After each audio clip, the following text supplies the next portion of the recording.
independent in thought, and punk rock in life. It's The Chad Benson Show. Welcome. It is Erik Erickson in for Chad Benson. He gets to be on Thanksgiving vacation, where if you go to his social media feed, he's bragging about all the things he's doing, which mostly include resting. You can call me, though, at 844-DIG-CHAD. That's 844-344-2423.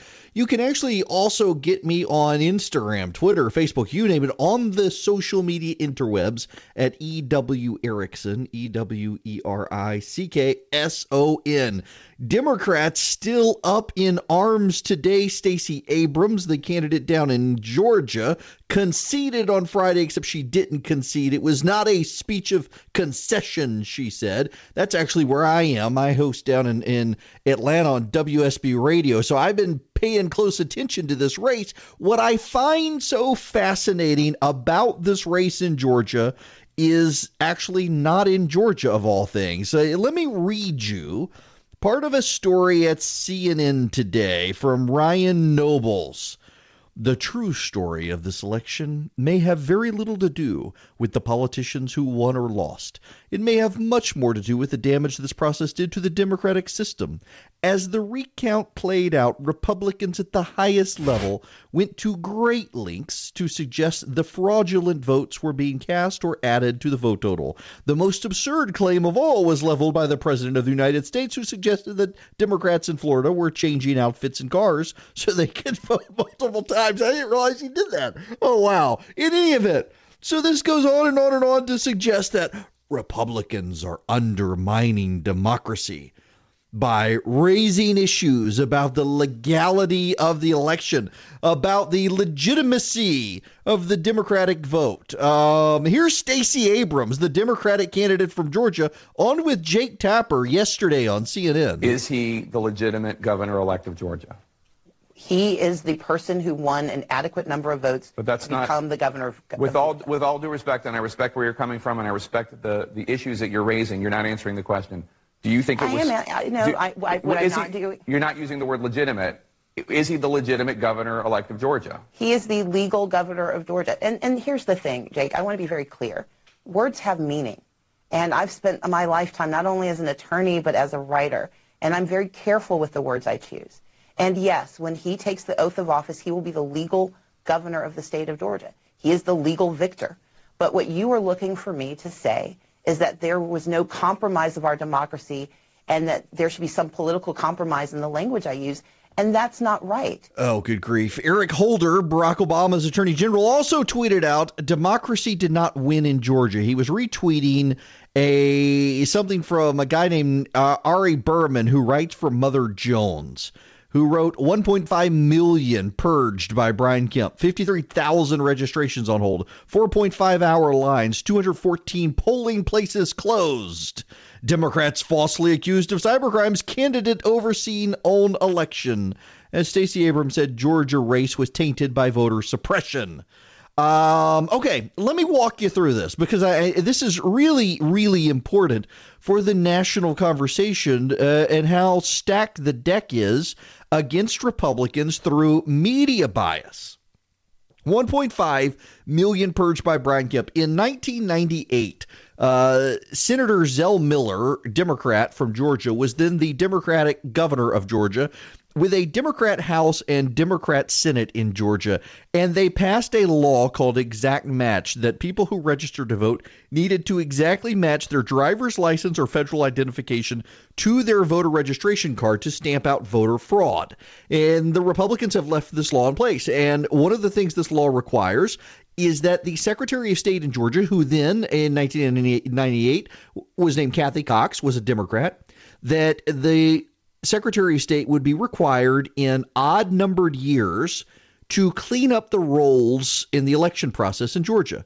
Now, how did this work? Well, if a voter had not voted in 3 years, that means in a federal race, a statewide race, or a municipal race in those odd-numbered years, well, then the Secretary of State's office would send them a prepaid postcard that all they had to do was sign and send back. They didn't even have to put postage on it.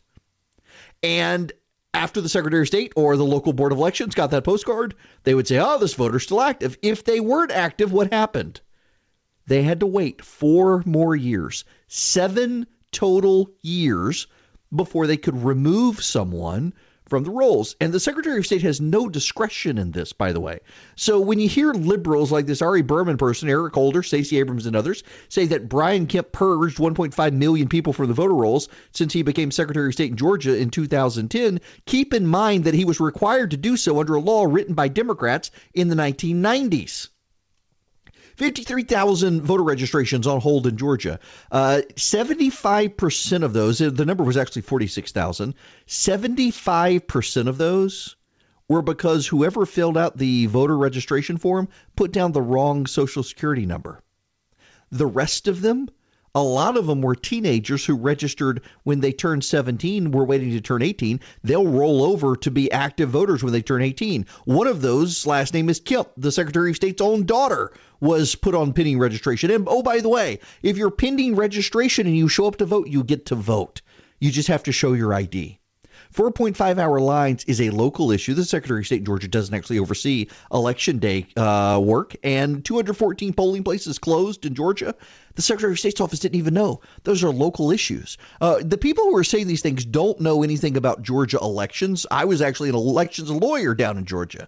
And they're conflating this, and the media is giving it major exposure. Meanwhile, they're running stories. The New York Times today, the Washington Post today, CNN today. They all have stories about Republicans undermining democracy by casting claims of illegitimacy on elections. Yet here you have Barack Obama's attorney general and a concerted effort by the left and members of the media to discredit the election in Georgia, and they get all of the basic facts wrong. On Morning Joe this morning on MSNBC, Noah Rothman from Commentary Magazine was there. Listen to this. That is where they did well. Places where they did not, they drove off the ideological cliff. You mentioned the suburbs of Pennsylvania out in Bucks County. One of the candidates out there, a guy named Scott Wallace, grandson of former Vice President Henry Wallace. The apple did not fall far from the tree.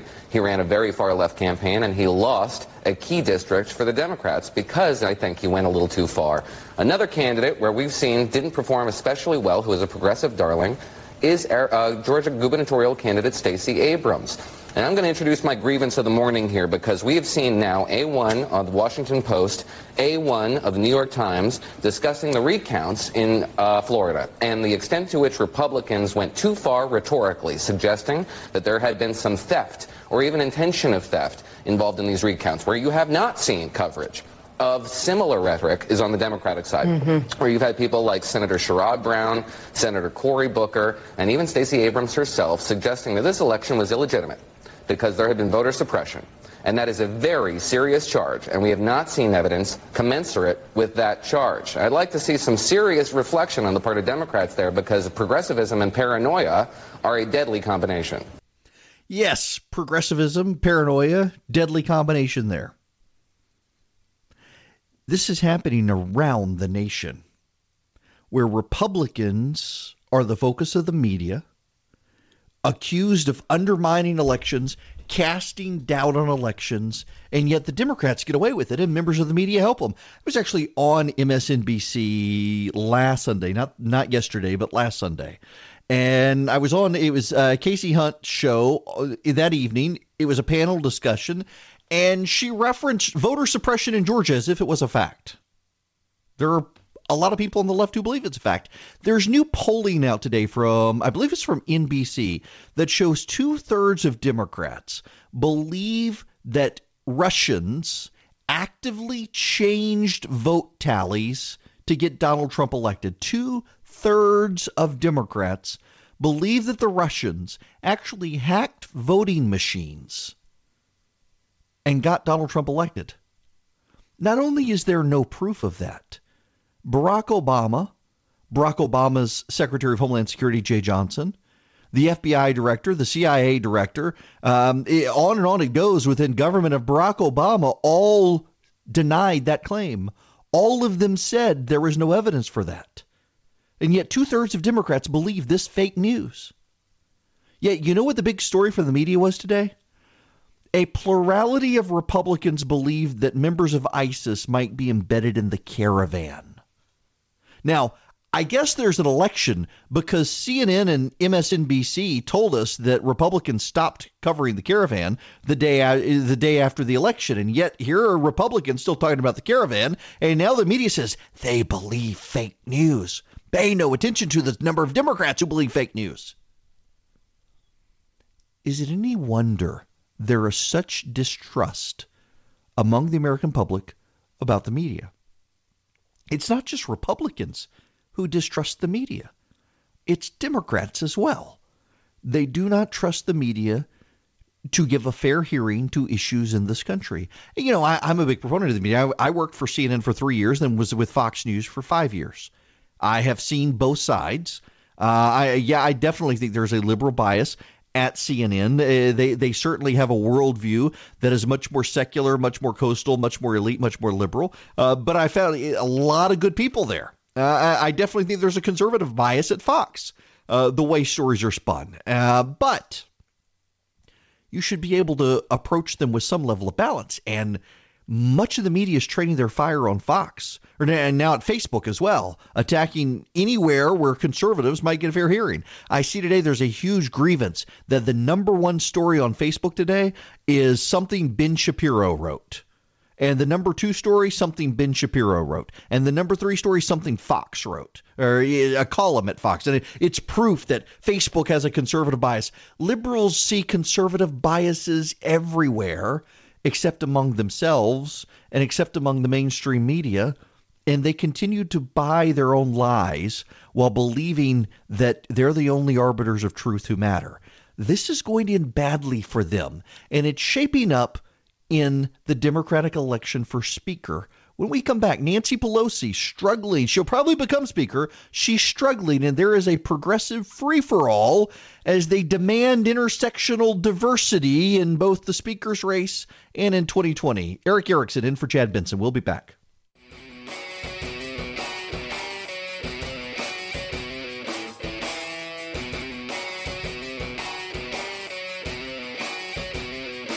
Being antisocial sucks. Hang with Chad's friends on Facebook, The Chad Benson Show. And if you just need some alone time, head on over to Twitter at Chad Benson Show. Either way, we can't wait to meet the real you. Welcome back to the Chad Benson Show. I am not Chad Benson. I am Erik Erickson. And you can call in and join us this evening, 844-DIG-CHAD. That's 844-344-2423. You can also reach out to me on social media at EW Erickson, EWERICKSON.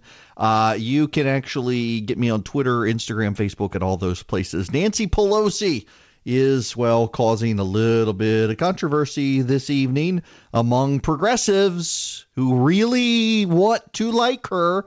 She said in an interview that, quote, I have those who want to be for impeachment and for abolishing ICE.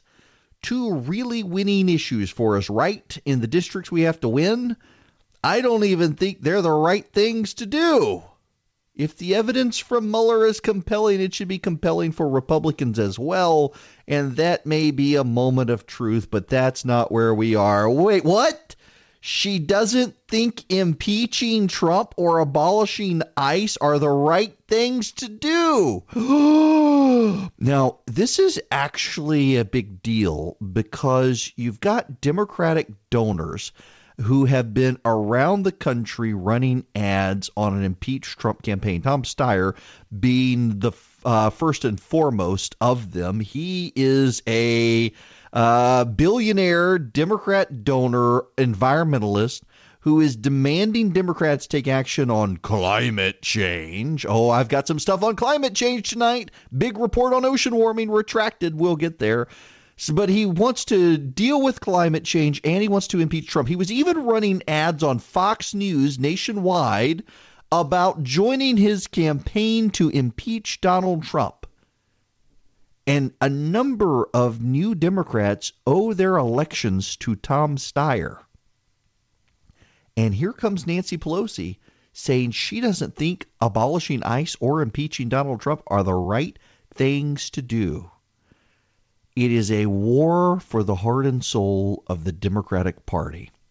I want to go back to this clip from Noah Rothman I played earlier where he mentioned Stacey Abrams and the grievances where the media doesn't focus on Republicans. But listen to the opening one more time, what he says. That is where they did well. Places where they did not, they drove off the ideological cliff. You mentioned the suburbs of Pennsylvania out in Bucks County. One of the candidates out there, a guy named Scott Wallace, grandson of former Vice President Henry Wallace. The apple did not fall far from the tree.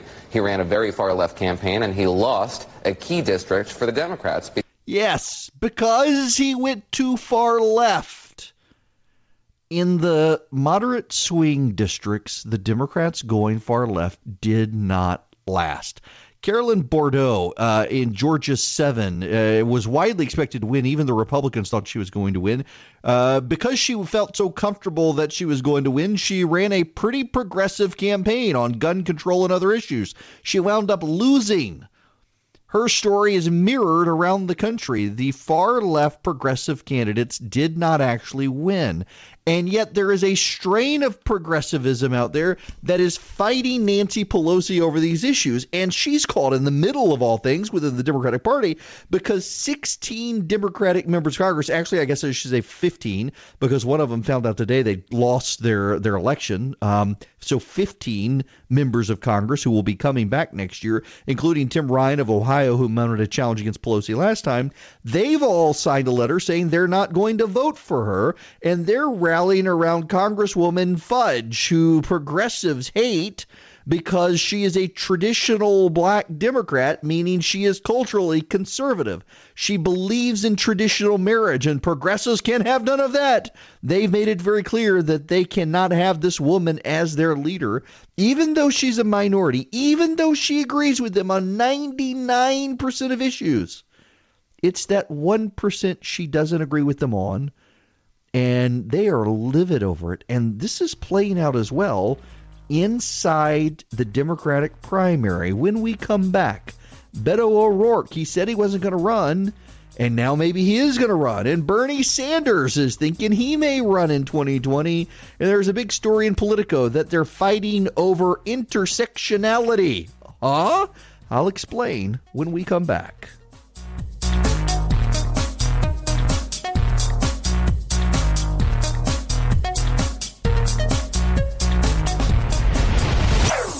Chad Benson Show.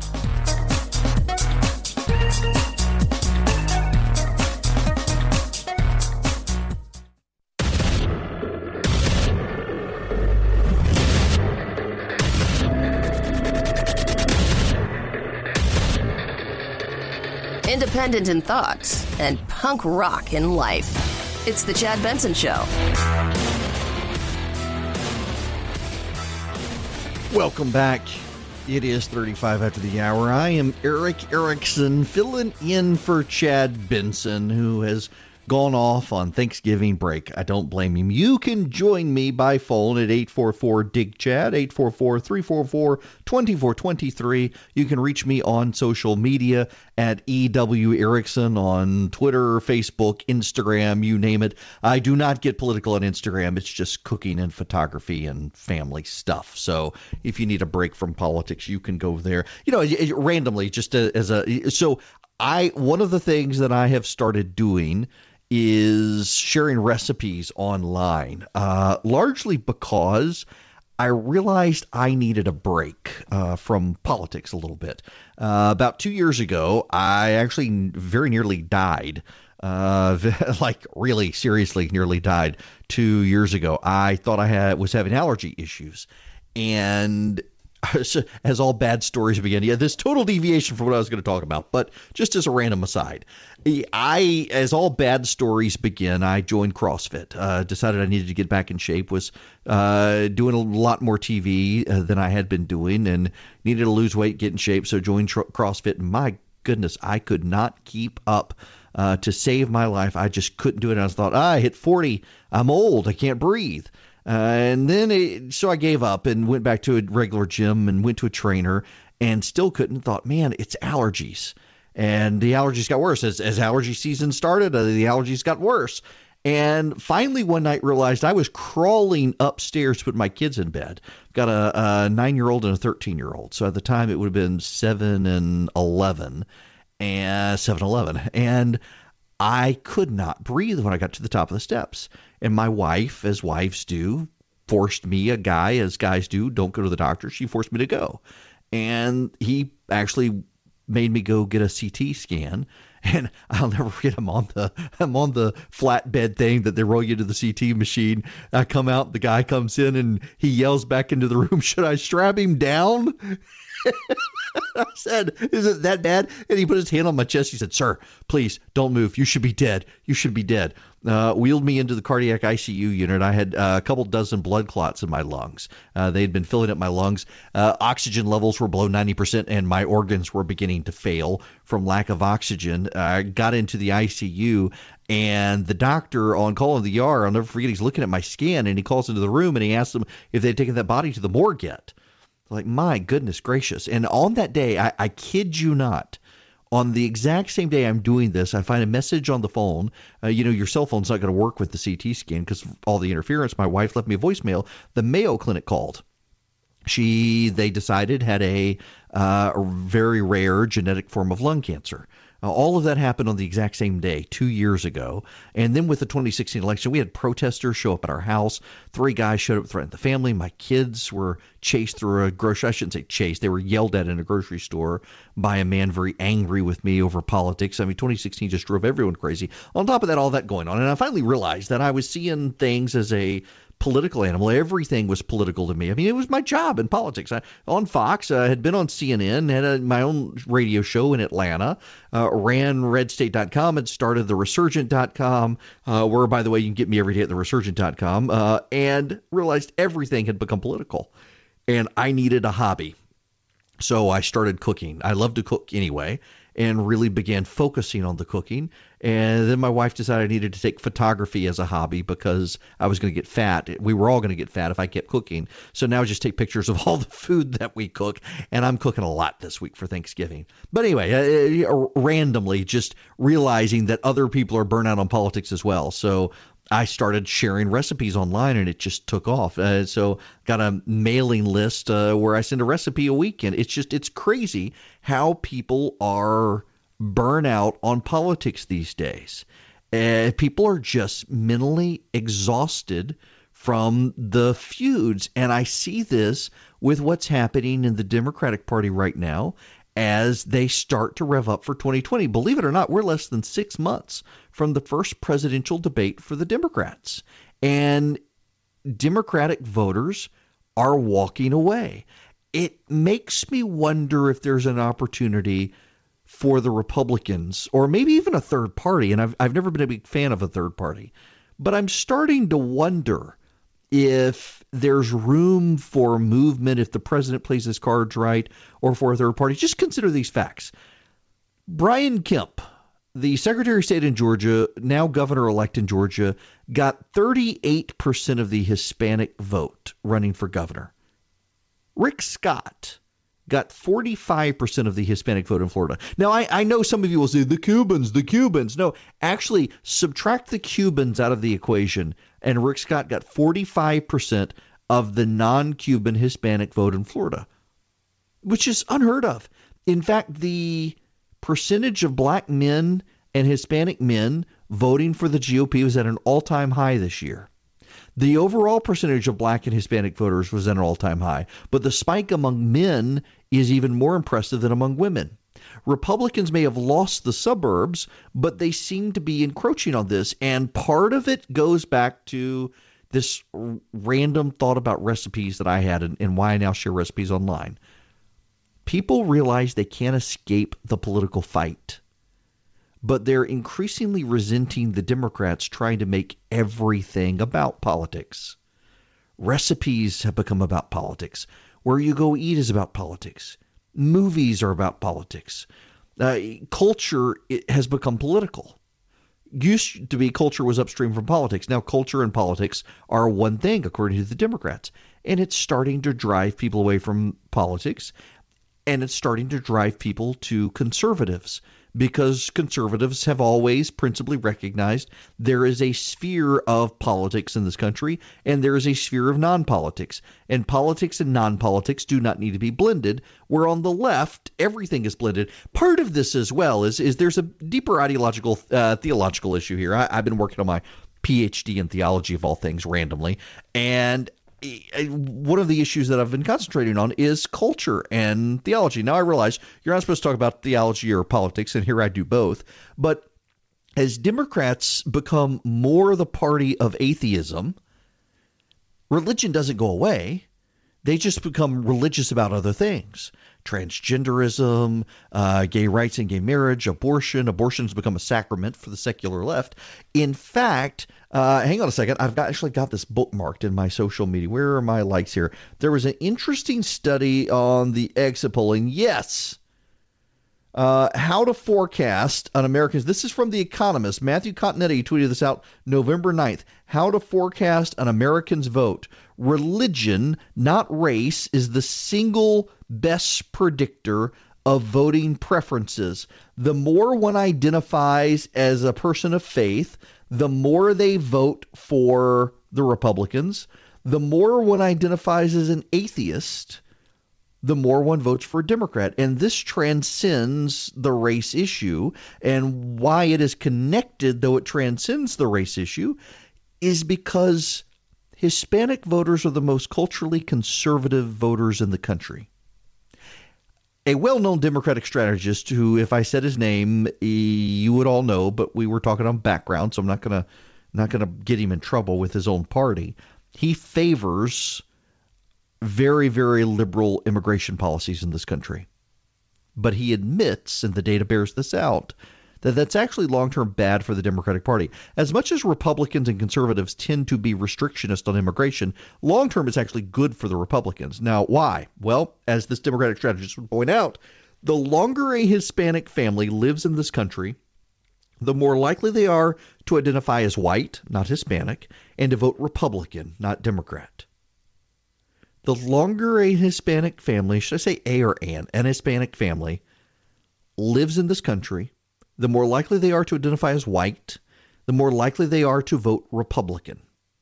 The data bears that out. We're seeing this now. Look at Georgia. Look in Texas. Will Hurd did win re-election in Texas. It's one of those weird races. It was called for him, then it was uncalled for him, then it was called for his opponent, then it was uncalled for her. Now it's been called back for him.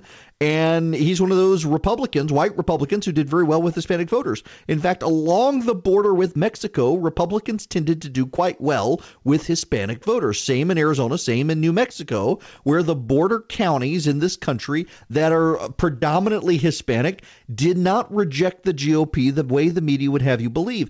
And a lot of it has to do with these cultural issues where they don't want their food and their culture to be politicized. And the Democrats, as they have rejected real religion, have become religious fanatics about politics.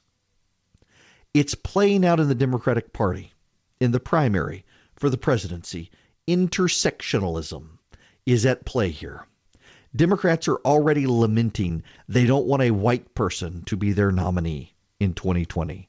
If it is a white person, it's going to need to be a transgender one-armed lesbian or some such. You know what intersectionality is. Essentially, intersectionality is the more boxes you check on being some form of minority, the greater power you should have in politics. So a white male Christian has all the power, and therefore under intersectionality should not be listened to because they have all the power.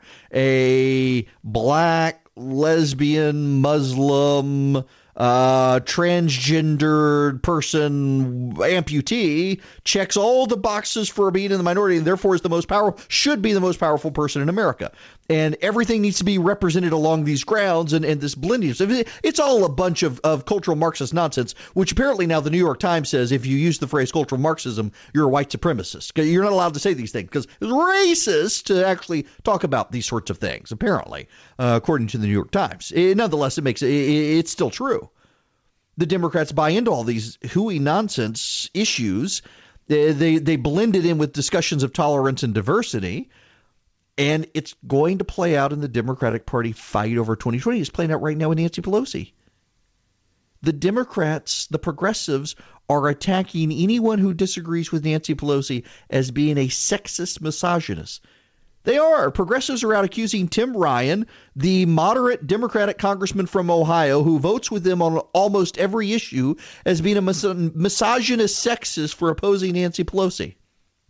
At the same time, you've got the socialist girl from Brooklyn who doesn't support Nancy Pelosi. They're okay with her because she's Hispanic, female, from Brooklyn, progressive. She checks all the right boxes in intersectionality. She's allowed to oppose Nancy Pelosi. But Tim Ryan's a white male Christian from Ohio. He's not allowed to oppose her, and yet he is, so he must be a misogynist, sexist bigot who's got to be shut up. This is the madness we're all going to have to deal with as we run into 2020. And my question is, I really do wonder, will Republicans, will the president specifically, will Donald Trump be able to capitalize on this growing frustration among minority voters within the Democratic Party who are still people of faith living in a Democratic Party that has swapped God for government, that they worship at the altar of abortion, and their progressivism is increasingly hostile to black and Hispanic voters who actually believe in, like, Jesus. The Democrats are fundamentally hostile to that idea now. There's a lot of data there suggesting maybe so, particularly when you look at the midterms. Republicans may have lost the suburbs that have been reliably Republican, and they lost them largely because suburban voters feel like Donald Trump has been politicized in everything, and they're tired of him. And yet, look at the spike of minority voters voting for the Republicans this year. Again, Rick Scott got 45% of the non-Cuban Hispanic vote in Florida. No Republican has done that before. Brian Kemp got 38% of Hispanic voters in Georgia. No Republican has done that. In Texas, in New Mexico, in Arizona, in California, Republicans outperformed the Hispanic vote. And it all comes back to the cultural issues as people more and more get tired of the cultural politicization of everything by the Democratic Party. Erik Erickson in for Chad Benson. We'll be back.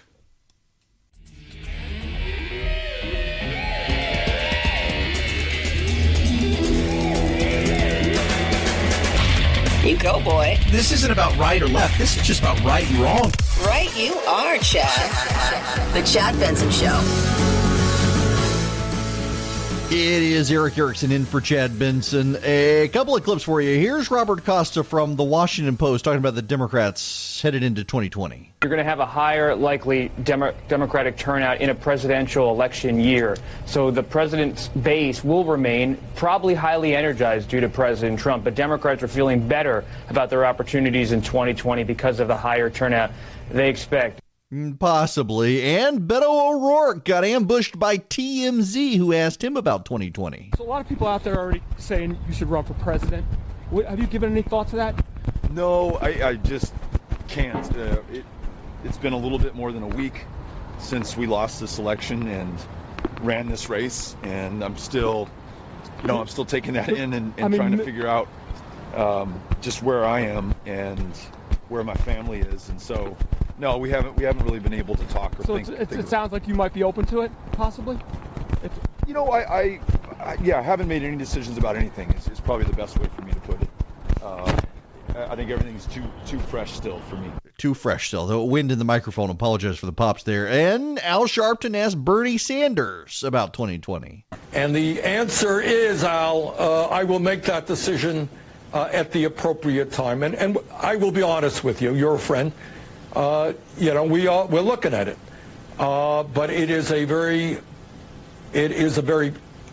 a decision that impacts your family, and I want to make sure that when I make that decision, if I decide to run, that I have concluded, in fact, that I am the strongest candidate who can defeat Donald Trump. We got some great people out there who are thinking of running. They are my friends. Yeah, so he's thinking about it. You got Beto O'Rourke thinking about it. You know what? You got Bernie Sanders thinking about it. You know what these two have in common? They're white men. And I mean, the media already has thigh sweats over the idea of Bob O'Rourke, running for president. They do. Did you see it went viral on Twitter last week on social media? People having sexual fantasies over Bob O'Rourke cutting a flank steak on social media. These people are obsessed with him. He's a white male. Not only is he white male, do you know how Bob O'Rourke became a member of Congress? Wasn't just calling himself Beto. He beat a long-standing, highly respected Hispanic member of Congress in a Democratic primary. That's right, Bob O'Rourke beat a Hispanic man to get into Congress in a Democratic primary. Let's not forget the hit and run as well. And they want this guy to be president. That's going to look real good with those Hispanic voters who, I don't know, 45% of them voted for Rick Scott in Florida, a state the Democrats need to win in 2020. No. The Democrats are going to have to find someone who foots the bill of being reliably progressive and female and minority, and if they can find a gay, lesbian, or transgender candidate, so much the better for them, I'm sure. They will love it. You know who might not, though? The public. That Noah Rothman clip, I played it for you twice from MSNBC. The Democrats who went far left all lost. The progressive scorecard of candidates, they all lost. The Democratic primary is going to be a race to the left. But the question is, can they keep the suburban voters who rejected Donald Trump? Are they really going to embrace a far-left progressive activist when they're tired of the politicization of everything? Maybe not. What about the GOP, though? Could Trump be challenged? Let's discuss when we come back. Erik Erickson in for Chad Benson. This is the Chad Benson Show.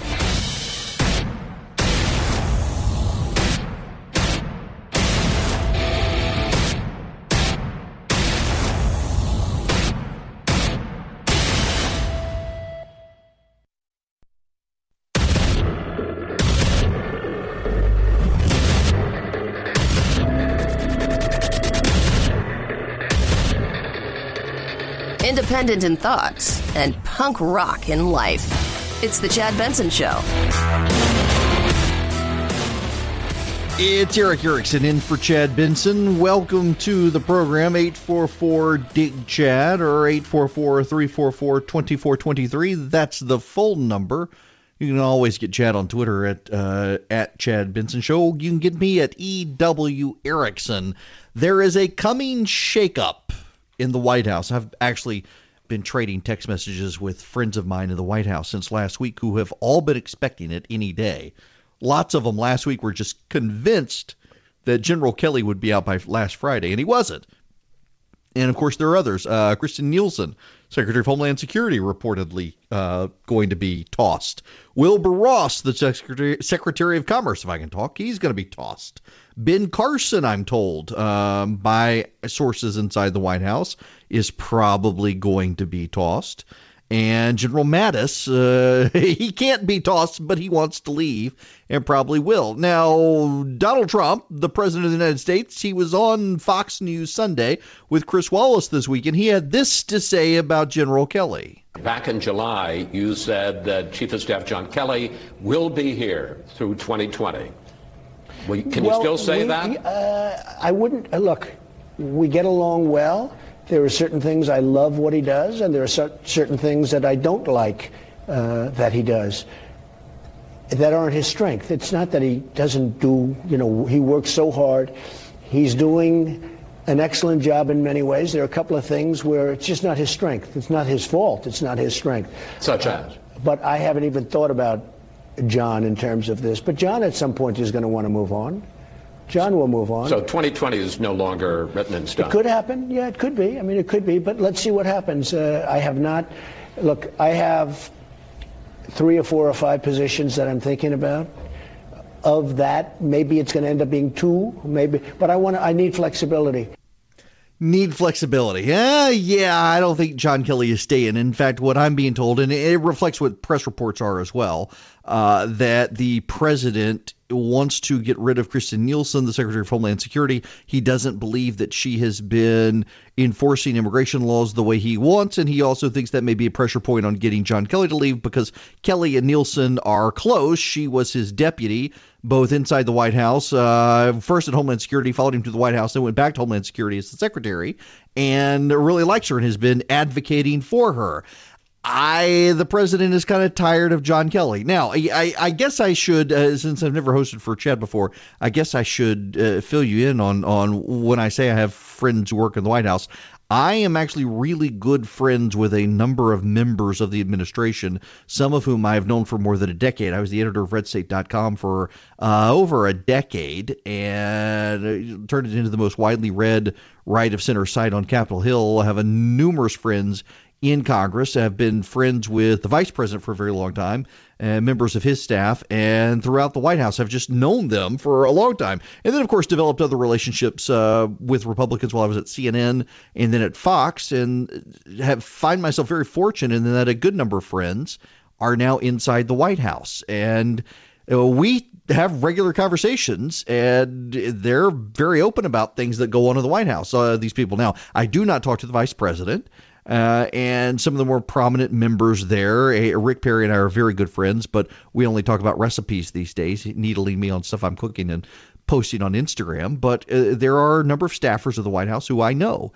And what they tell me is often things that are also reflected in other media outlets, that there is discord in the White House. People are expecting heads to roll. General Mattis seems ready to go. He has been very frustrated with the president. The president has been frustrated with him. Kristen Nielsen, the Secretary of Homeland Security, is going to be ousted because the president is deeply frustrated with her. Linda McMahon of the Small Business Bureau, formerly of the WWF, or WWE, I guess, when I was growing up, it was the WWF. She is being considered for Wilbur Ross's spot at the Commerce Department. This shakeup continues. I'm also told the president is very unhappy with all the negative attention Ben Carson has gotten through spending at the Department of Health and Human Services. On top of that, you've got Nikki Haley departing. Looks like Heather Nauert from Fox News and the State Department spokeswoman. She may be in line for that job pending Senate confirmation. The nomination has not been made formal. The shakeup's coming. Now, this is natural, of course. This happens in most administrations. Shakeups come after the midterms. What is so interesting here is that the president, who led a TV show called The Apprentice, where his tagline was "You're fired," doesn't actually like to fire people. He would prefer them to take the hint and leave on their own. And some of them don't seem to be willing to do that. Now, in General Kelly's situation inside the White House, the president can kind of run around him, run interference, relay to other people, put people in. He's got Bill Shine there now, a friend of mine, who was the executive vice president of Fox for a while, who works as his communications director. They actually coordinated a great deal on the president campaigning around the nation. And Bill, I think, and some of the other political staff of the White House have earned the president's trust, given the way things went in the election. Now, things went badly for the House, and I'm told from inside the White House that numerous people prepared the president for losses in the House of Representatives, but also sent him on a whirlwind tour of the nation to save the Senate, and it worked. In fact, Florida is going to be one of the big success stories. The media, remember, so Adam Putnam, he was the Ag Secretary in Florida, I think he was Ag Secretary. Adam Putnam, former member of Congress, was running for governor of Florida, and he was running as the establishment guy. A lot of the Chamber of Commerce types lined up behind him, big businesses in Florida lined up behind him, and he was not really a fan of the gun reforms that Rick Scott put through after the shooting in Florida, the school shooting, but he wasn't as aggressive in opposition as Ron DeSantis. And DeSantis, as a member of Congress, had been an open supporter of the president's. Putnam had been somewhat critical of the president, and the president threw his weight to Ron DeSantis. And that made it a win for the president.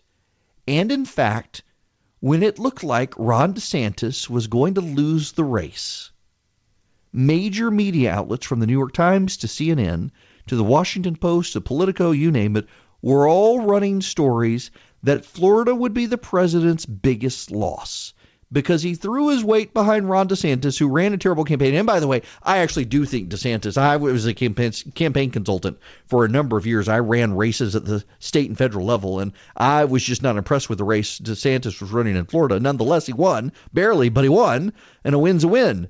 But they were all throwing the president under the bus, saying had Putnam been the nominee, he would have done better. And yet DeSantis won. And so Kellyanne Conway went on TV to talk about this today. Here's what she said. This is truly joyful and triumphant since we're in the holiday season, and the president made a big difference.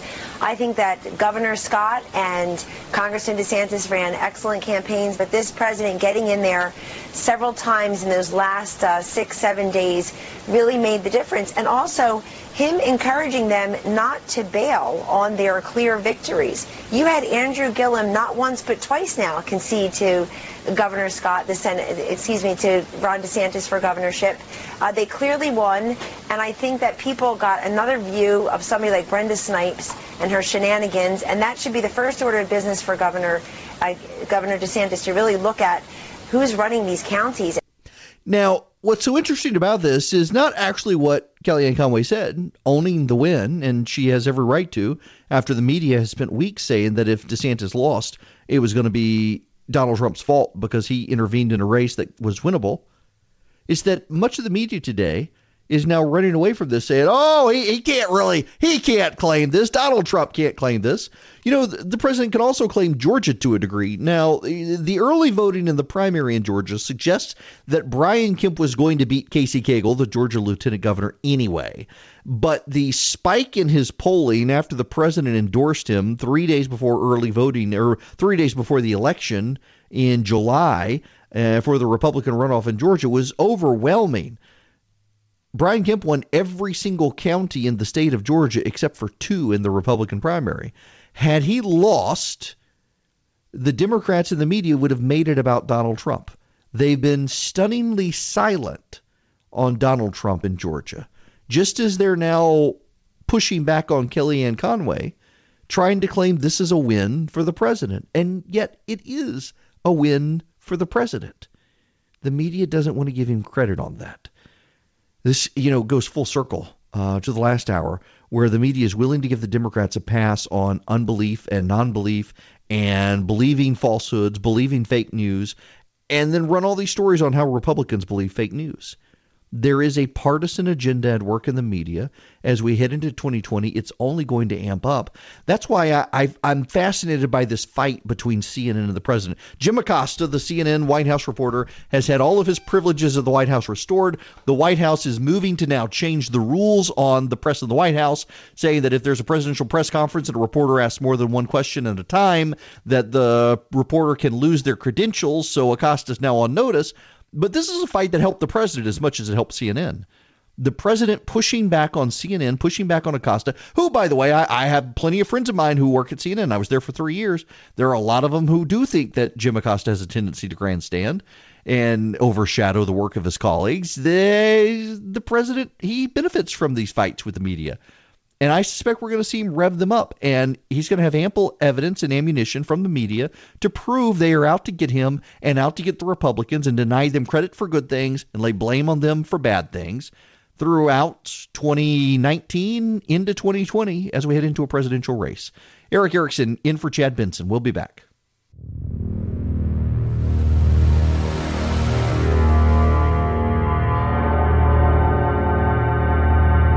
Take a fake news break. Check out the really important news of the day at our website, ChadBensonShow.com. Once there, click on Chad's free podcast and get real. The Chad Benson Show, where truth and the American way live. Print free. Welcome. It is Erik Erickson in for Chad Benson. So Linda on Twitter just asks, I mentioned recipes earlier in my email that I sent. If you want randomly my emails, just text the word recipe to 345-345 and you'll be able to, it'll send you back a text asking for your email address and it'll get you signed up. And I think I have going out the pound cake in my I'm from Louisiana, so I cook gumbo recipe for your leftover turkey going out on Wednesday. The White House has released new rules governing future press conferences. Basically, in a nutshell, CNN has won the battle and lost the war over Acosta. Let me read you the new rules. Rule number 1, a journalist called upon to ask a question will ask a single question and then will yield the floor to other journalists. Number 2, at the discretion of the president or other White House official taking questions, a follow-up question or questions may be permitted, and where a follow-up has been allowed and asked, the questioner will then yield the floor. Yielding the floor, rule number 3, includes, when applicable, physically surrendering the microphone to White House staff for use by the next questioner. Rule number 4, failure to abide by rules 1 through 3 may result in suspension or revocation of the journalist's hard pass. To my knowledge, there have not been rules at the White House in the past for these press conferences. It was just uniformly agreed to behavior. Well, now there are rules, and the White House wrote them, and you can be sure they're going to strictly enforce them, particularly when it comes to Jim Acosta. And here's the thing with Acosta. I know Jim Acosta not well, but I know him. I was at CNN for a number of years, as I mentioned, and got to know Acosta. He was on the campaign trail with Rick Santorum's campaign back when I was there in 2012, and was a very nice guy. And I think individually and off camera, Acosta is a very nice guy, but I think he does himself and his network a disservice by the way he behaves on camera. And I don't know if he wants a show on CNN or what. And several of his colleagues at CNN have complained behind the scenes about Acosta's behavior. They think that he does the network a disservice, particularly at a time that the president continually and repeatedly slams CNN and goes on the warpath at CNN. They think Acosta does more harm than good, but clearly management at CNN thinks it's a good thing. Clearly management at CNN is driving the we're holding him accountable thing going. But I think CNN, I have a great fondness for the network, having worked there and have a ton of friends who work there, but I think they're kind of going off the rails. They're becoming more and more like MSNBC. You know, when I was there were a number of times that basically what would happen is I would send out my schedule on a Friday for my availability the next week. And different shows would line up and say, hey, we want you on at this time. I had a standing appointment just about every day on John King's show at the time, John King USA. It's the main reason I was hired at CNN. And on the day of the news hit, they would send me a stack of briefings about what they want to talk about. And I would say there were not quite a dozen times, but close to it, that I would receive briefing packages of material that included things from left-wing websites. In fact, sometimes there would be stories that originated on left-wing websites. I do not remember a time that at CNN something originated on a right-wing website. Actually, I take that back. One time when Tucker Carlson, then at the Daily Caller, had a story, I forget what it was. It wasn't the Acorn story from Breitbart. It was a Tucker Carlson story about something that went against the Democrats. And there was one time it was a story, and it was basically on the media propriety of the story. And did the Daily Caller violate media standards by doing the story, as opposed to the gist of the story, which wasn't good for the Democrats at the time. It was fascinating to see. Now, I've got really good friends there, and I do think the bulk of media bias at CNN and elsewhere has more to do with worldview than intentional malicious bias. It's they're in a bubble, and all of their friends see these things, think these things, say these things, and they think everyone else must as well. Fox, distinctly, from my time there, pays a lot of attention to what people within 100 miles of an American river valley think, as opposed to people who live within 50 miles of a coast, which is where CNN and MSNBC seem to pay attention, because that's where they all live and that's what they all think and see.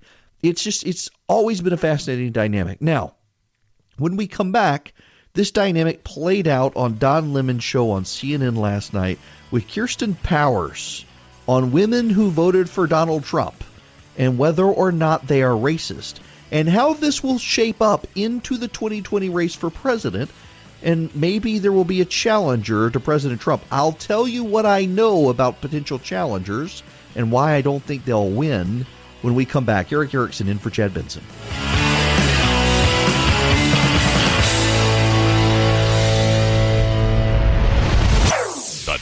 Chad Benson Show.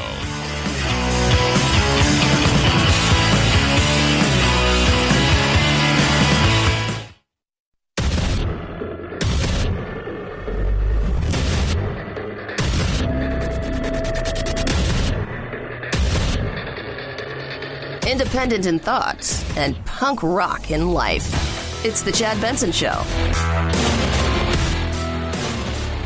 It is Erik Erickson in for Chad Benson tonight. 844-DIG-CHAD, 844-344-2423 is the phone number. You can get me on social media at EW Erickson.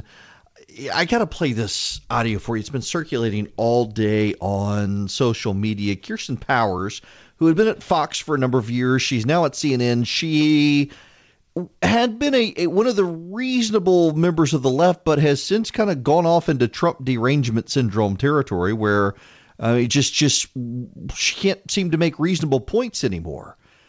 Even her attacks on Brett Kavanaugh and whatnot just kind of unhinged. Well, listen to this on CNN with Don Lemon from last night. If I can get my audio adjusted right, here we go. President Trump, despite of, or perhaps because of, his policies and his tone. What's your take on this? Well, I think there's a lot of different ways that we have to look at this. I think one of the first things is that people will say that they support him for reasons other than his racist language, which we don't have time to go through, but there's all sorts of things starting from the launch of his campaign all the way up into the latest campaign, the way he demonized people trying to come to our country on the caravan. And they'll say, well, I'm not racist. I just voted for him because, I didn't like Hillary Clinton. And I just want to say that that doesn't make you not racist. It actually makes you racist. If you support somebody who does racist things, that makes you racist. So I just want to establish that. As for why white women do it, I think we have to recognize that white men are doing it as well, but I think sometimes we would hope that we would get better behavior from white women because white women are themselves oppressed and that they would therefore be able to align themselves with other oppressed people. Oh my God, I can't, oh my gosh, this sort of thing.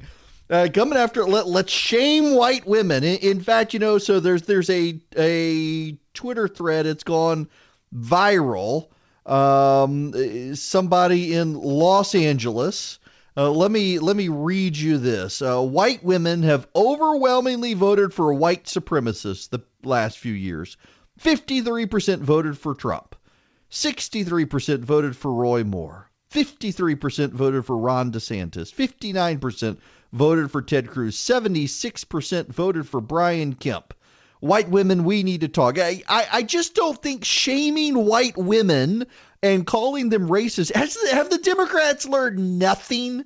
Have they learned nothing in the last 2 years? They got their clock cleaned by Donald Trump in 2016. None of them saw it coming. Heck, to be honest with you, I didn't see it coming. And suddenly they're all racist. Calling people you disagree with racist isn't really the way to build a coalition. And yet they're doing it. But I gotta give a tip of the hat to Liz Cheney, Vice President Cheney's daughter, now a member of Congress. She was on TV asking about this whole women thing that's roped into this, that if only women would all get together and if women would run the country, and it's the year of the women. Here's Liz Cheney. But I would just say it's very important for us to recognize that, women make bad policy too. And Nancy Pelosi, obviously, as the leader of the Democrats, is somebody who's in a position has said that she will try to put in place the kind of legislation we know is bad for the country. If you look at the wave of young Democrats, women, many of them who've come in this freshman class, a lot of them are socialist, and they are proposing the kind of socialist economic policy we know is going to be incredibly damaging if it were ever to take hold in this country. So we need to have diversity, but we also need to make sure we understand that just being a woman doesn't mean that you're going to do the right thing, and we've got to fight for the substance and the policies. Amen. It's so asinine to me, the remarks of people like Kirsten Powers and others that oh, you're voting Republican, you're voting for Donald Trump, you must be racist. You may think you're not racist, but if you're voting for a racist, you're a racist. We're going to see this play out, though, in 2020 on the Republican side. There is a growing movement of Republicans who they want to fight. Some of them think Donald Trump is racist. A lot of them think that Donald Trump isn't good for the Republican Party. And, of course, the midterms suggest that he may ultimately be long-term losing strategy for the GOP unless they can figure out a way to bring the suburbs back. And I would caution any Republican who moves forward that if you go the left of progressives and just say if you support Donald Trump, you're a bad person, you're going to wind up losing and doing more harm than good. There are a class of people who believe anyone who votes for Donald Trump is bad. These are people who throw around words like privilege and apparently don't recognize their own. There are a lot of women who voted for Donald Trump in Rust Belt states because they've seen their husbands, their parents, their children, their neighbors family, others they know, become addicted to opioids, lose jobs, have to work multiple jobs when they used to have one job, have kids in failing schools, all sorts of reasons. They voted for Barack Obama, and this is the most galling thing to me about what Kirsten Powers and others are saying. They voted for Barack Obama. Many of them voted twice for Barack Obama. And then they rejected the Democrats and voted for Donald Trump. And they did so, many of them, not because they really liked Donald Trump, but because they thought the Republicans had given up on them, and so they voted for Barack Obama, and they realized the Democrats didn't care about him either.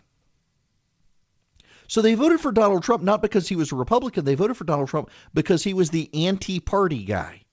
He may have had to run, and I think they intuitively knew it. He had to run on a political party to get a nomination, to get on the ballot, to become the president, but he really wasn't a Republican or a Democrat. Donald Trump was Donald Trump, willing to fight both sides. And they liked that because they believed the political parties had abandoned them, and so they were willing to abandon both parties and sign on with a guy like Donald Trump. It had nothing to do with race, Kirsten Powers. It had everything to do with the political parties abandoning them. They were angry.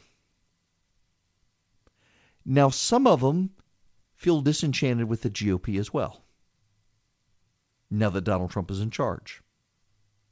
And in the suburbs, a number of people who voted for Donald Trump because they really hated Hillary Clinton, they decided they don't like him either.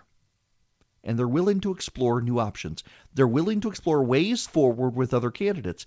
And I'm starting to wonder if there may be a movement afoot for a third party in this country or a presidential challenge. A lot of people remember Pat Buchanan back in 1992 challenged George H.W. Bush, gave it a strong run in New Hampshire, couldn't pull it off, but really cost George H.W. Bush the race in favor of Bill Clinton in 1992. And I think that if anyone does it this time, the same thing's going to happen.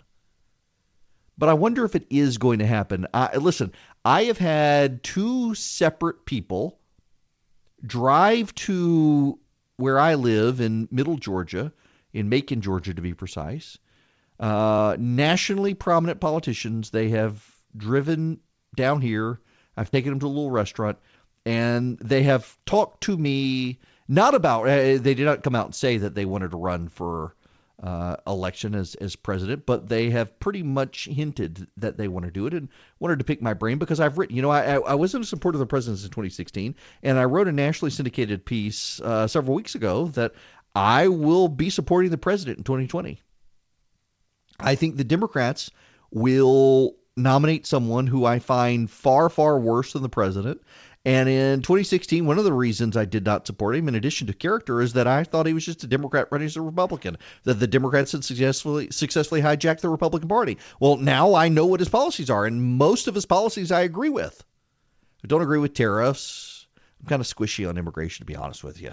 I'm still in favor of a really big wall, though, with a moat and alligators. But nonetheless, most of his policies I agree with him on. And judges is another issue. Now I know what I'm getting with him. Rather the devil I know than the one I don't. Rather him than a Democrat. But I was willing to have conversations with these people, and part of their issue is they think the moral character issue turns off suburban voters. The tariffs issue turns off suburban voters. I think they're right on that. Whether or not they can mount a successful bid, I don't know that they can. But look at the midterm data. As I mentioned before, there was a spike in the number of black and Hispanic voters willing to vote Republican when they didn't have to vote for Donald Trump. For local Republican candidates, there was a spike. It was about 3% for black men, closer to 10% for Hispanic men. Overall, about 7-point shift to the Republicans in this off-year election from minority voters total. Pretty significant in states like Florida that both sides really need to win for 2020. And that does suggest to me that perhaps there's potential for a candidate to challenge the president in the primary, but more importantly, a third party. And I've long said no to third parties, and I'm still not a fan of third parties, and I still plan on voting for the president, but I think the GOP needs to figure out their midterm strategy or their presidential strategy and figure out how they can get voters back for the midterms they lost, or they're going to see this sort of candidate come forward who is trying to build a coalition of minority voters and suburban voters to essentially leave the Republican Party as a party of rural white voters, leave the Democrats as a party of urban progressive white voters, and lock up minority voters and suburban white voters with a smattering of evangelicals thrown in who have never really come to terms with the president. It may be possible. They may have to run through the Republican Party. John C. Fremont, you may never have heard his name. John C. Fremont was the first Republican candidate for president. He didn't win.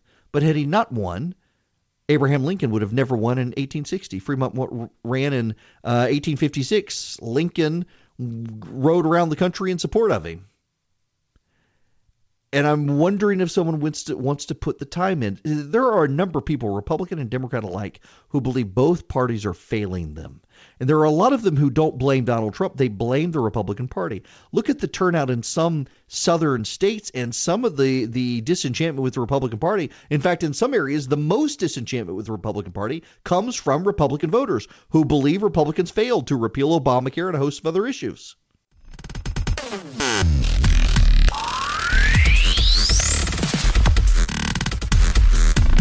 Take one giant step to the left. Did you ever have anyone embarrass you like this? One giant step to the right. That's all that separates you from everything else that came from slime. You are now in the alt-middle, where it's just right. Call if you get weird. This is the Chad Benson Show. Welcome back to the Chad Benson Show. Erik Erickson in for Chad. This story it makes me so mad. And we're seeing more and more of this online social media shaming and whatnot of people just doing their job. Chipotle fired an employee. A manager at a St. Paul Chipotle was fired after a video went viral of employees refusing to serve 5 black men and asking them to prove they could pay before taking their order. Masood Ali, 21, said he and his friends were told they couldn't be served Thursday night at the eatery on Grand Avenue and were accused of being customers from an earlier night who weren't able to pay for their meal. It sounded really racist, the way she said it was racist. She asked for proof of income, as if I'm getting a loan. In a statement, Chipotle said it conducted a thorough investigation and talked with police officers who were called to the restaurant as well as employees. Regarding what happened at the St. Paul restaurant, the manager thought these gentlemen were the same customers from Tuesday night who weren't able to pay for their meal. Regardless, this is not how we treat our customers, and as a result, the manager has been terminated and the restaurant has been retrained to ensure something like this doesn't happen again. A viral video on Twitter destroyed the life of a manager who came under harassment for not serving someone And it turns out she's getting her job back because she was standing up for employees. Because it turns out that she was right. The individual who created the viral video appears to be someone who came to the store earlier and wound up eating and not paying. And she was defending her employees and the company by not allowing this person to do it again. Now, how many people out there right now are going to be in situations like this lady, where a viral video destroys their career and it's selectively edited or miscast, but it goes viral? The lie goes around the world before the truth gets out of bed in the morning. And we're seeing more and more of this. And the media is complicit in it. The very same media that gets mad at Donald Trump for putting up memes on Twitter, the very same media that claims Republicans are undermining faith in democracy by questioning results, the very same media that does all that is participating in this, is participating in the character assassination of good people. And it's happening more and more. People are taking advantage of it. They're weaponizing social media. Facebook, maybe we should talk about this when we come back. Facebook, Mark Zuckerberg at Facebook has released a lengthy piece on Facebook about how they want to change things. They essentially want to outsource speech issues to a third-party group.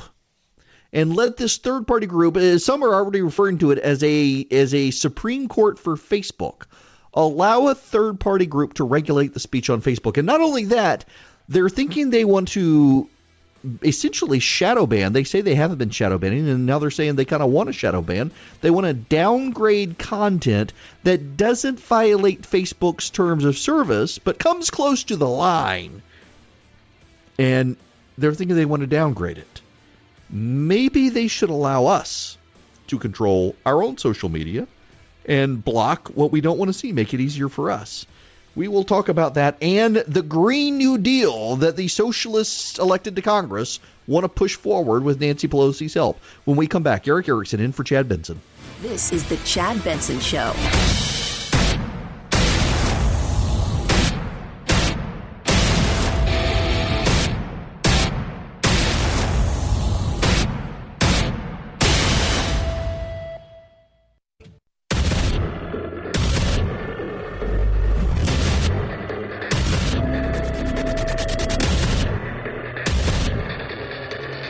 Independent in thoughts and punk rock in life. It's the Chad Benson Show. It is not Chad Benson. It's Erik Erickson filling in for Chad. You can give us a call at 844-DIG-CHAD. That's 844-344-2423.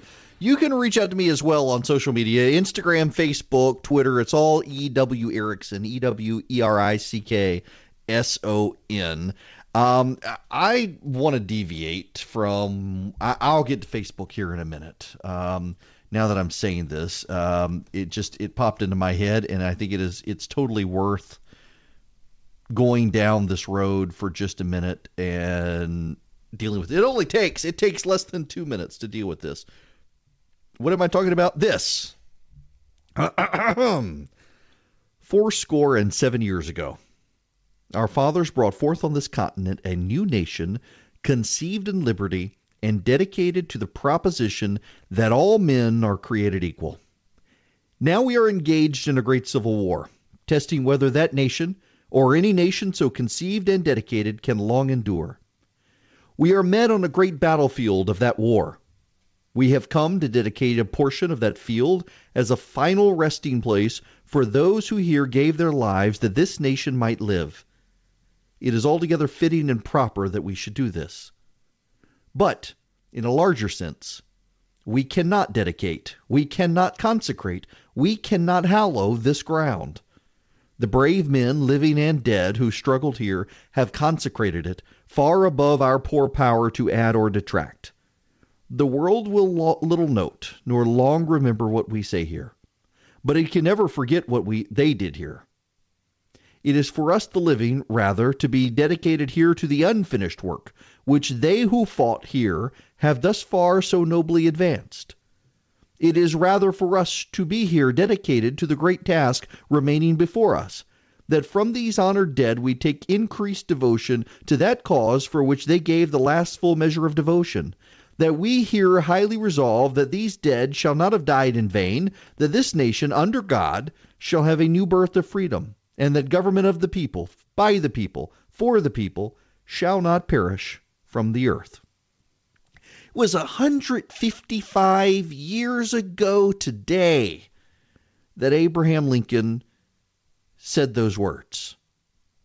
Less than a 2-minute speech. It was considered at the time disrespectful that he did not speak longer than that.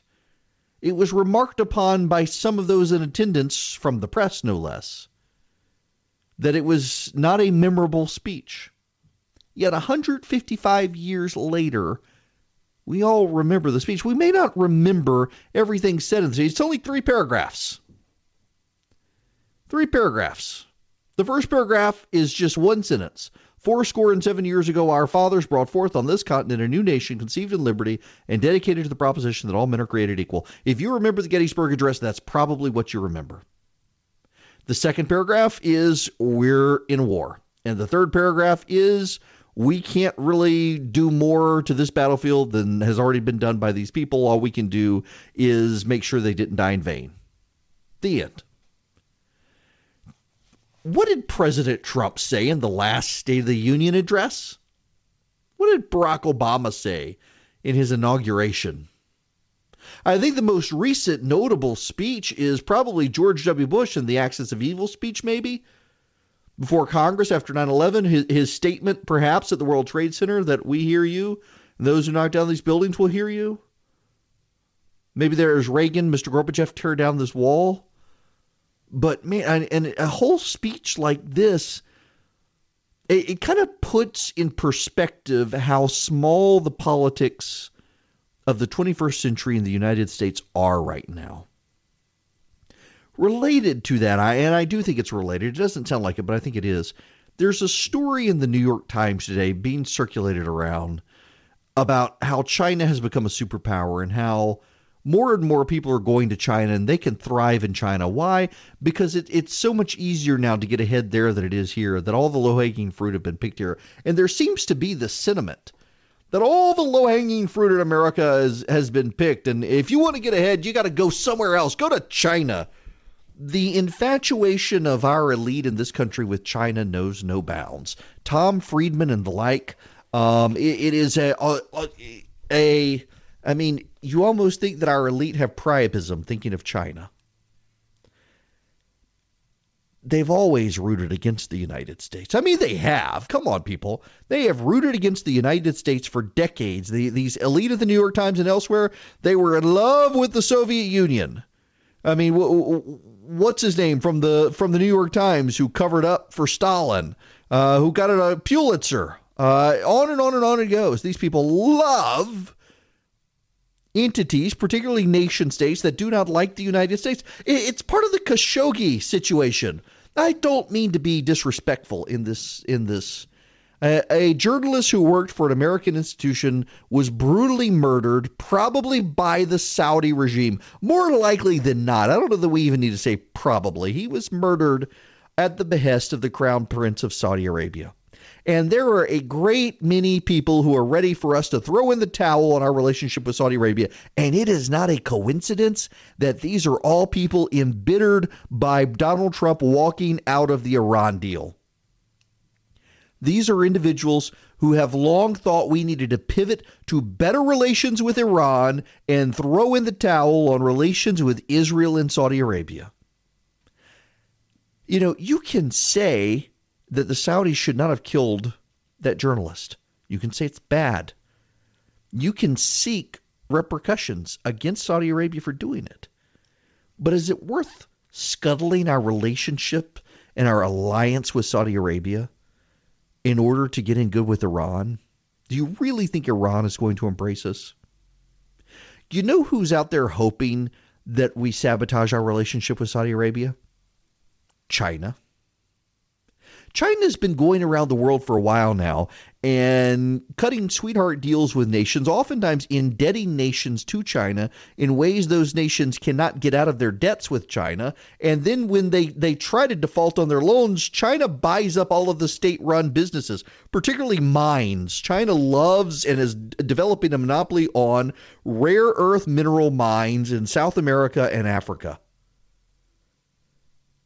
And it doesn't get a lot of press in the United States. The United States, the media in the United States is instead fixated on China.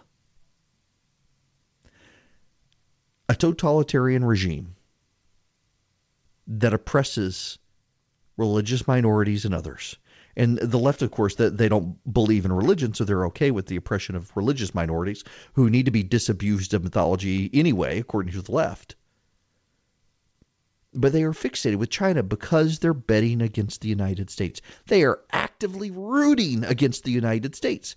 Members of the American media are. And it's not just because of Donald Trump.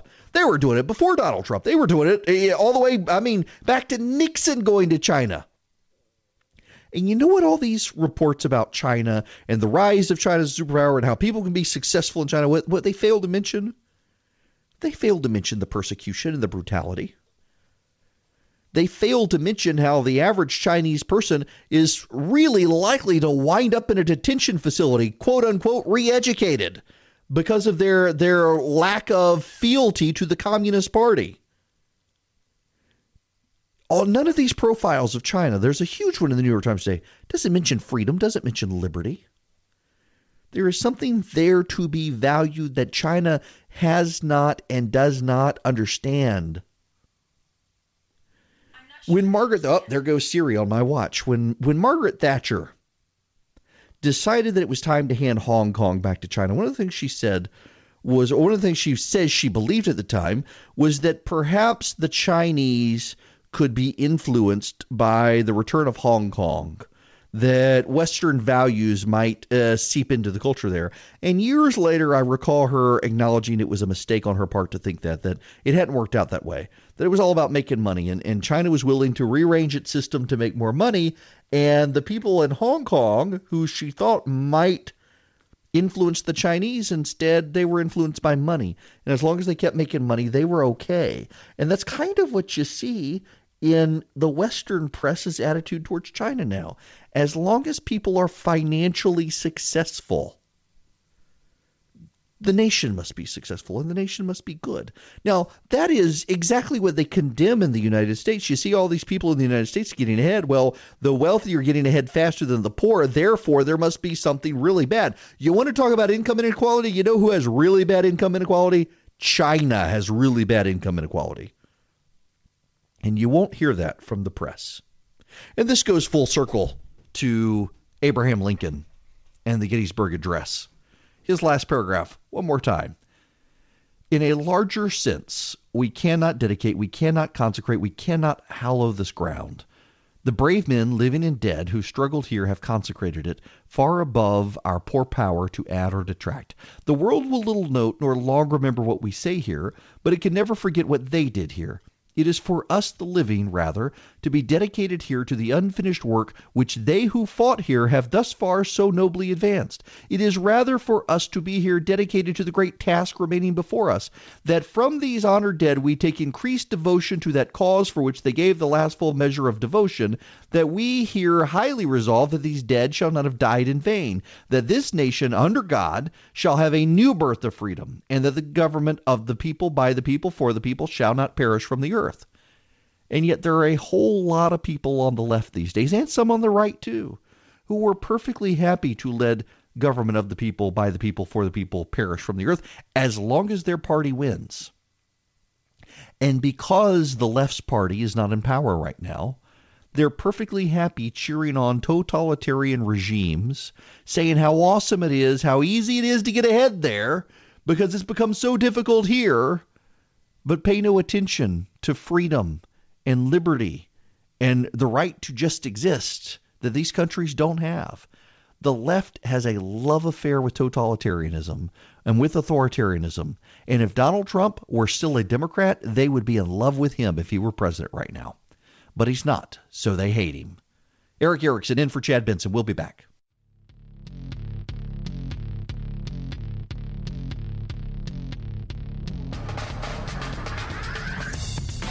Serving up talk radio medium rare and dripping with irony. It's Chad Benson. Welcome back. Erik Erickson in for Chad Benson. The phone number 844-DIG-CHAD. How do I approach this? I have a history with this play. You know the play, the women's body part monologue. Let's just say this. There may be children listening. The V word monologues. Well, a Michigan college is canceling them. Why? Because not all women have them. The female reproductive organ. Not all women have them. So they're canceling the play, the long-standing feminist play. The Women's Resource Center at Eastern Michigan University has ruled it out because it's, well, at this point, transphobic. Y'all, by the way, it was written in 1994 by activist Eve Ensler. And it was all about, essentially, it was an ode to feminism. But the modern feminist movement, you can't have this. You know, this is one of the great feuds. This is why I love watching the Democratic Party these days. The media always focuses on the feuds on the right, the Tea Party versus the establishment, Trump versus the establishment, on and on, all the fights on the Republican side. The fights on the left never, ever, ever get the same amount of media coverage, even though they're so much more fun. You've got feminists and transgender activists who are feuding with each other around the world. You actually had feminists in Great Britain, less than a month ago, got arrested because they were chanting that transgendered women are not women. They got arrested for hate speech in Great Britain for chanting that. Because, you know, if you're a dude and you've got a dude's reproductive parts, you actually can't be a woman even if you think you are. But in Britain, if you point that out, you can get arrested for hate speech. And so here comes Eastern Michigan University is shutting down the famous play by Eve Ensler because not all women have the female part of the body that the play has in its title. Oh my goodness gracious, these people, they will consume themselves. You know, it reminds me of Lord of the Rings. I think J.R. Tolkien captured this so perfectly that when you look at the orcs out of Mordor, they are just as savage and nasty to each other as they are to the humans and the hobbits and everyone else. It's just when they're not focused on the humans, the hobbits, and the elves, they focus on each other. They try to focus on everyone else and go slaughter them, but when no one else is around to slaughter, they slaughter each other. It is the perfect encapsulation of the progressive movement in America right now. In fact, the leader, the founder of the Women's March protest is calling on the current leaders of the Women's March to quit their positions or be ousted from their positions. This is a CNN story, no less. Founder of Women's March calls for co-chairs to step down. Why? Because the co-chairs, Bob Bland, Tamika Mallory, and Linda Sarsour and Carmen Perez, according to the founders of the Women's March, have, quote, steered the movement away from its true course. I have waited, hoping they would right the ship, but they have not. In opposition to our unity principles, they have allowed anti-Semitism, anti-LBGTQIA sentiment, and hateful racist rhetoric to become part of the platform by their refusal to separate themselves from groups that espouse these racist, hateful beliefs. And most of it comes from flirting with Louis Farrakhan. In fact, one of these people was at Mallory and Perez. They posted photos on Instagram of themselves with Louis Farrakhan praising the Nation of Islam leader. Linda Sarsour spoke at the Justice or Else rally headlined by Linda Sarsour, and they won't condemn him. As CNN points out, a week before the Tree of Life shooting in Pennsylvania, Farrakhan made public anti-Semitic remarks saying, "I'm not an anti-Semite, I'm an anti-termite." By the way, Facebook didn't shut down his account, did they? No, Facebook did not. They left his account going. It's still there. And these people, they are fighting amongst themselves now. When we come back, what Facebook wants to do to shadow ban conservatives, maybe. Some are worried about it. I'll give you the details. Erik Erickson in for Chad Benson.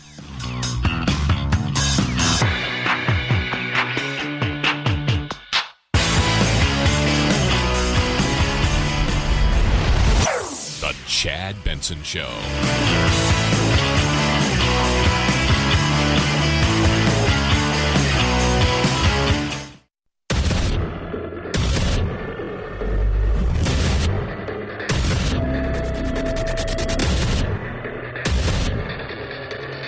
Independent in thoughts and punk rock in life. It's the Chad Benson Show. Welcome back. It is Erik Erickson in for Chad Benson. You can read me every day at theresurgent.com and on social media at EW Erickson, Twitter, Instagram, Facebook, you name it. Facebook, I'm a little bit concerned with the direction Facebook wants to take. You can, first of all, you do need to understand that a lot of stories, and there have been close to a dozen major news stories in the past week about Facebook. You need to understand why. It is not because Facebook is as big as it is. What it really is about is a lot of reporters are very bitter at Facebook.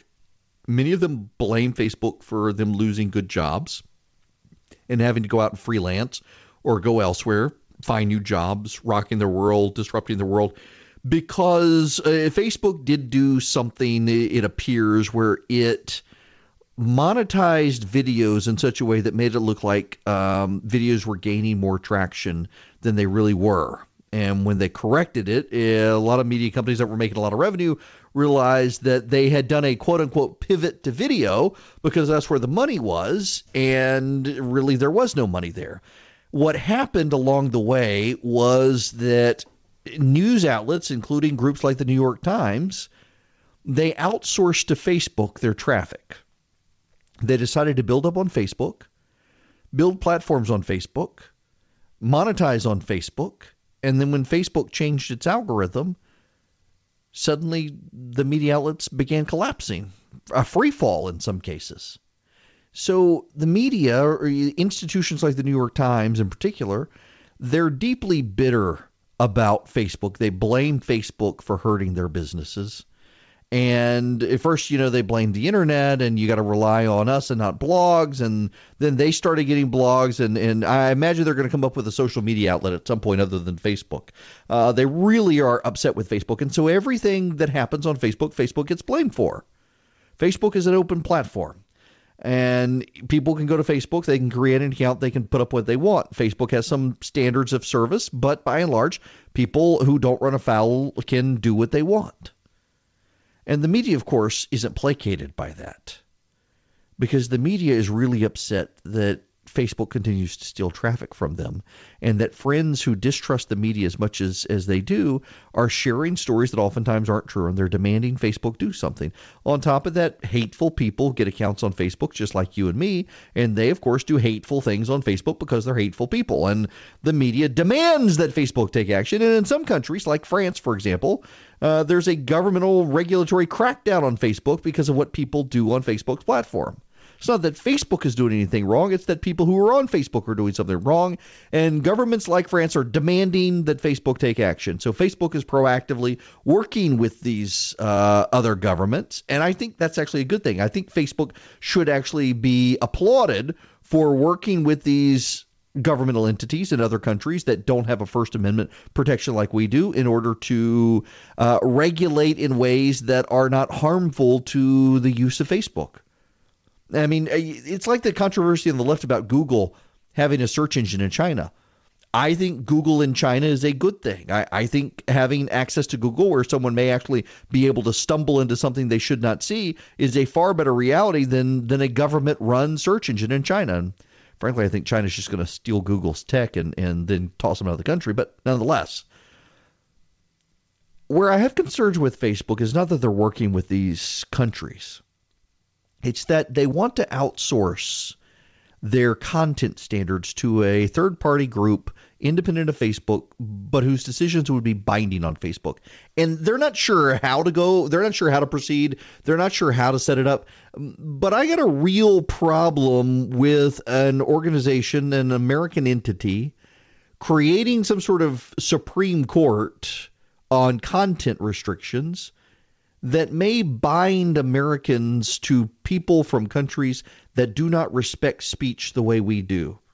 I mean, would you really want someone from Saudi Arabia or even Canada or the United Kingdom monitoring your speech and saying this is unacceptable on Facebook?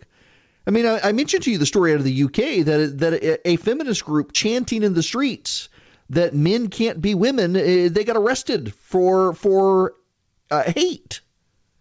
Oh, you see these stories on Facebook all the time about people saying inflammatory things on their social media feeds and the police arresting them. Do you want people from a nation like that monitoring and judging your speech on Facebook and possibly banning you from a service? I think it'd be a very bad idea, and Facebook's way to go should probably be to have one per country. So the speech police in Canada and Great Britain and France and Saudi Arabia and Iran and China in particular can't be reining in the speech of Americans on Facebook. I think that's the way to go. But there's something more problematic. I want to read you a statement from what Mark Zuckerberg wrote. Our research suggests that no matter where we draw the lines for what is allowed on Facebook, as a piece of content gets closer to that line, people will engage with it more on average, even when they tell us afterwards they don't like the content.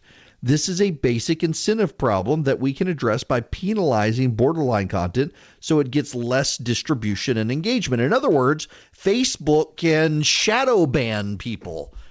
They're not really banned, but they're downgrading their content so no one can see it if it gets up to a line. So in other words, a line that it hasn't crossed, they're still going to do something to penalize the people. I got a real problem with that.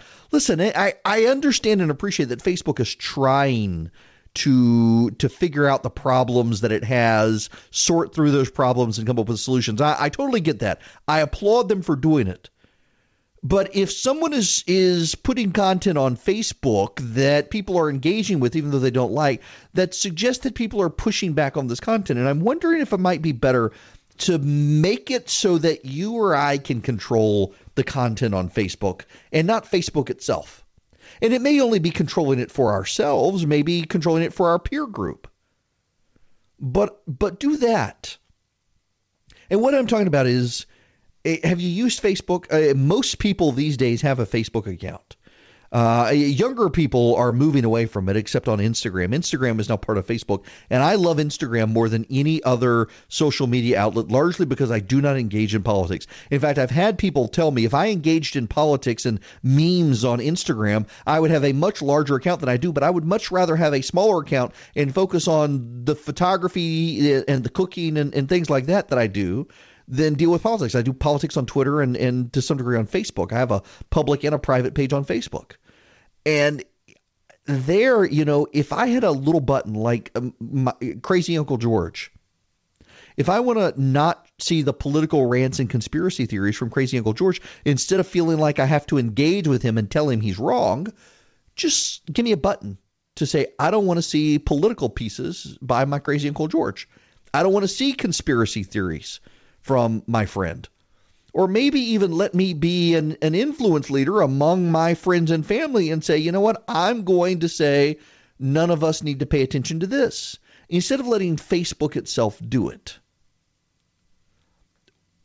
It seems more and more major corporations are ceding for themselves the rights to control when maybe they should trust their users, trust their audience, trust their customers. As these major corporations grow, they are also in uncharted territory like the rest of us. And I think many of the criticisms a group like Facebook gets because it's in uncharted territory. I mean, the internet didn't exist the way it does now 20 years ago, 10 years ago. Some of this didn't exist. I mean, 10 years ago, 2008, Twitter was barely a thing. It was the 2012 race that was really the first time Twitter became an influence in the election. Think about that. It's not that long ago. Barack Obama versus Mitt Romney. And technology continues to change. I think that Facebook probably needs to deal with the changes, but it should deal with the changes not through one-size-fits-all unilateral top-down approaches, but through letting the community deal with things. In any event, keep your eye on this. This is a developing story. And, of course, the left hates Facebook. I mentioned earlier that the big stories on Facebook in the last week have been from Ben Shapiro twice and Fox News, and the left is saying, see, Facebook is biased against us. It's just striking, the victimization on the left. How many people on the left believe that they are victims? We see this as well now with this majoritarian concept. You know, the Electoral College is out to get them. The Senate is out to get them. The House of Representatives was going to be out to get them if they didn't win it. Everything is out to get the left. It's all voter suppression. It's all evil old white male patriarchy that's out to get them. They cannot process that maybe there are a lot of people who don't like them. This whole idea of majoritarianism in this country, pushed by the left these days, that somehow San Francisco and New York should be the legislative spheres of influence and public policy control centers for the entire nation, is ludicrous. Like the whole idea of we need a uniform national healthcare system in this country, because, you know, Great Britain can do it. Great Britain that has, half the population of our country and none of the ethnic diversity of our country, that a one-size-fits-all solution from Great Britain would work well here. I don't even think they have half. I think less than half our population. Certainly a small country compared to us. But the left is convinced of these things, and their majoritarian positions, they want to impose them. The left was perfectly fine when the Democrats controlled the Senate until 2014. Then it became an illegitimate institution. Now I'm seeing what's her name, the socialist girl from Brooklyn. She now wants the abolition of the Electoral College because she thinks that these urban centers the urban centers and the urban centers should control the entire nation. I don't think so. One of the things the left seems not to understand is that states matter. States are not administrative subsidiaries of the federal government. It was the states, as Ronald Reagan pointed out, it was the states that created the federal government. The federal government did not create the states. And it's basic history, American History 101, yet the left has now so delegitimized education and so polluted education in this country. There are a great many people in this country who don't know their basic history and can be fed the outrages, and they don't even think about it. Why should San Francisco have any say in what happens in Arkansas, Kentucky, Georgia, Florida? In fact, I'm a big believer in federalism. And even abortion, I'm very pro-life. I will not support a candidate who is pro-abortion. But I think if California wants to have gay marriage and unrestricted abortion, and Georgia, where I am, wants to prohibit gay marriage and prohibit abortion, I think we should let the states do it under federalism. And we in Georgia will eventually breed out of existence California. But until then, I mean, we should both be able to have this disagreement and this dispute. Federalism was an intention of the founders. In fact, the founders built gridlock into the system. In Washington, gridlock is a feature, not a bug in our system, because the founders wanted all of these disputes unloaded onto the states to let the various states decide the issues for themselves. It was only the Supreme Court getting out of hand, unwieldy, and seizing these issues for themselves that has really thrown the entire thing out of balance. You know, my buddy Jay Cost on Twitter all the time mentions, contrary to what you're taught in school, we don't have three co-equal branches of government. They ordered the branches in order of importance. The legislative branch is the most important, and then the presidency, and then the courts. It's not three co-equal branches. And we should be deciding these decisions in Congress, and if not in Congress, remember what's the very last part of Article 1? Essentially a mini Bill of Rights for the states to let the states decide these issues. Reiterated in the 10th Amendment. Let them decide these issues and get rid of this whole majoritarian nonsense in the country. Respect the differences. But the left these days, they don't want to respect any differences that might mean they can't control power. Because for them, again, going full circle to the very beginning of the show, the left has gotten rid of religion and has replaced government for God, and now government itself has become a religion. And this is a messianic crusading zeal by the left to impose their values on everyone else. That's why, thank God, we have the Electoral College and the separation of powers. Erik Erickson in for Chad Benson. We'll be back.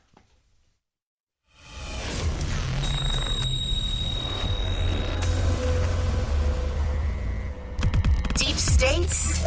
No. Deep doo-doo? Yeah. The Chad Benson Show. It's Erik Erickson in for Chad Benson. According to press reports out in the last few minutes, Senate Majority Leader Mitch McConnell is lobbying Doug Ducey, the governor of Arizona, to appoint Martha McSally to fill the spot from John Kyle. John Kyle intends to step down at the end of the year. He was a placeholder to get through the election, and McConnell would like McSally, the loser in the Arizona race. It came very, very close to winning, but did not win, and wants to try to get her in there. You know someone else who didn't win, wanted to score points, wanted to build a career? Michelle Wolf. Remember her? She was I'm using air quotes. You can't see me because I'm in a radio studio and not on TV, but I'm using air quotes, comedian. She was the comedian, supposedly funny person who headlined the White House Correspondents Association dinner and insulted Sarah Sanders repeatedly, insulted the president, insulted members of the media repeatedly, then got a Netflix show where it was so unfunny, Netflix, which doesn't seem to cancel much of anything except Marvel, canceled it. It was the new daily show on Netflix. They were trying out a daily comedy routine or something. She led the marching procession to cheer abortion. The show was not funny in any way, shape, or form. They got rid of it as quickly as they could, it seems. And she has, in addition to killing her career, has killed the White House Correspondents Association dinner as we knew it. They have invited Ron Chernow to speak instead. Chernow is the man who wrote the Alexander Hamilton book that was turned into the play. He's just written a really, really good biography of Ulysses S. Grant. I highly recommend it. The Hamilton book is good as well. I have not seen the play. I haven't wanted to see the play. I have an aversion to trendy things, and Hamilton is a very trendy thing. And the fact that the left loves Hamilton clearly shows they learn nothing about Hamilton, because he is not exactly someone that the left should like, given his views. Nonetheless, they love the play, which means it's probably terrible, though I've got a lot of friends who love it. Don't at me on this, as the kids say. The Hamilton biography, though, quite a well-done book. The Ulysses S. Grant one, quite a well-done book. Chernow, I suspect, in addressing the White House Correspondents Association dinner, is probably going to say more humorous things than most of the comedians who have appeared there in the past decade. Definitely will say funnier things than Michelle Wolf could ever muster in her life, and will probably also be a more well-informed, interesting speaker overall. So it's a good call. I mean, Nerd Prom is going to totally nerd out now. I'm still I'm fascinated by the dynamic there. I think it's actually commendable of President Trump that he has not gone to the White House Correspondents Association dinner in the past. Maybe he should go this coming year, though, and show that he's funnier than Michelle Wolf, too. He and Chernow together. All right, folks, that's my cue. We are wrapping up here. I am Erik Erickson, in for Chad Benson. Have a great evening. I'll see y'all tomorrow.